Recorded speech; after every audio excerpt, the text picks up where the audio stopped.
Russia's strategic nuclear forces on Wednesday carried out exercises that featured practice missile launches.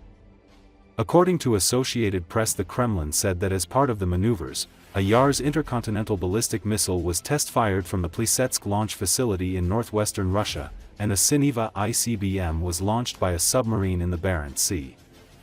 The drills also involved two 95 strategic bombers firing long-range cruise missiles. The exercise tested the skills of military command structures, the Kremlin said in a statement.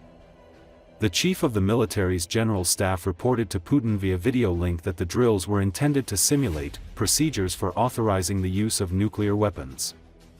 The drill came as President Vladimir Putin's planned summit on Ukraine with US President Donald Trump was put on hold. While Putin emphasized that the exercises had been planned in advance, they came hours after Trump said his plan for a swift meeting with the Russian leader in Budapest was on hold because he didn't want it to be a waste of time. Kremlin spokesman Dmitry Peskov on Wednesday emphasized that the planned Putin-Trump summit needs to be thoroughly prepared. Приказ на пусковые установки. Приготовиться к совместным действиям. Совместным действиям готов. Проконтролировать правильность набора. Набор верен. Внимание, расчет. Пуск. Есть пуск.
Глубина старта 75 метров. Боевой курс 345 градусов. Боевая тревога.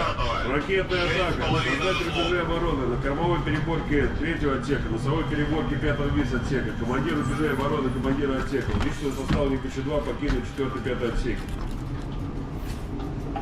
Выработать нормальные условия старта.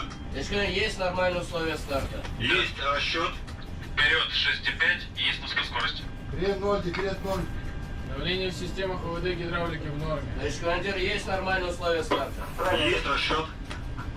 До старта 10, 9, 8, 7, 6, 5, 4, 3, 2, 1, 0. Начало залпа.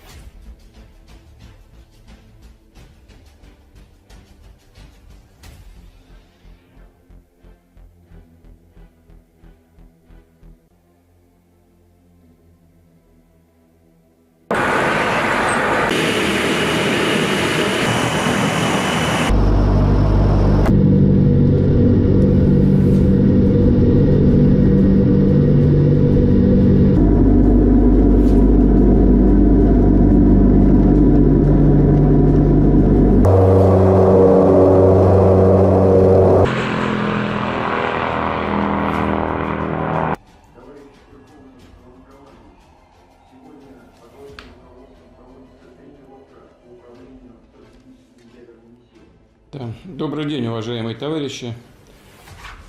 Сегодня у нас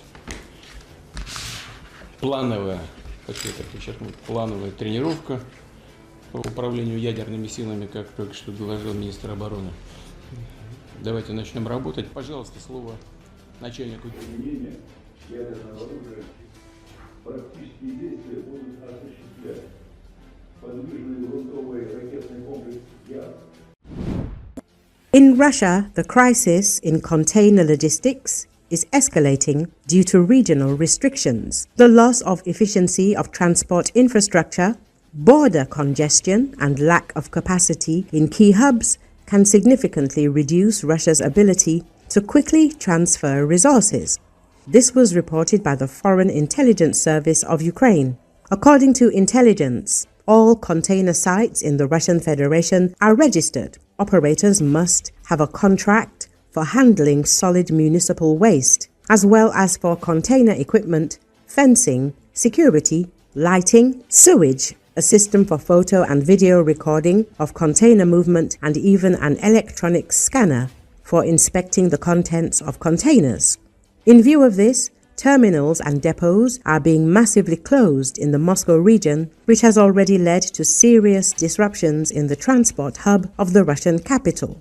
Operators reported that they were forced to move their container flows to neighboring regions. At the same time, at the few remaining terminals in the Moscow region, the cost of services has already doubled. Due to the imbalance of import-export flows, empty containers are beginning to accumulate in the Moscow transport hub, for which there are no storage facilities. The railway infrastructure is operating at its limit, and the roads of the capital region are filled with trucks. The complete closure of the depot could increase freight traffic by more than 1 million trips per year, which means congestion, chaos, and even greater costs, the report says. If the volume of transportation returns to pre-crisis levels, the situation will escalate into a full-scale transport collapse, which will lead not only to delays but also to disruption of supplies. The intelligence added, the loss of efficiency of transport infrastructure, border congestion, and lack of capacity in key hubs can significantly reduce Russia's ability to quickly transfer resources. This once again confirms the weakness of the system built on authoritarianism and corruption, the report says. Media notes that the Russian Federation is experiencing a decline in freight traffic amid the worsening economic situation. Decrease in freight transportation is observed for the 4th year in a row. In this regard, Russian Railways is planning to cut management staff and stop hiring new employees. State-owned monopoly, Russian Railways, is at a crisis point, the company's worst since the Great Recession almost 2 decades ago, with freight volumes at a record low due to the combined effects of Western sanctions and dwindling flows of agricultural goods and construction materials. Nevertheless, Russia's rail network is congested, not only with trains rushing to deliver military supplies urgently needed at the front, but with unused carriages. It also critically lacks both the personnel and locomotives required to keep the rail system running smoothly, and these problems only seem to be getting worse. This matters not only because Russian Railways is one of Russia's largest and richest state-owned enterprises, but because railway transport activity is also a bellwether for the wider economy. Freight must be moved today in order for business to be done tomorrow. When rail traffic is disrupted, it usually signals that an industrial slowdown is imminent. This also leads to social discontent and unrest.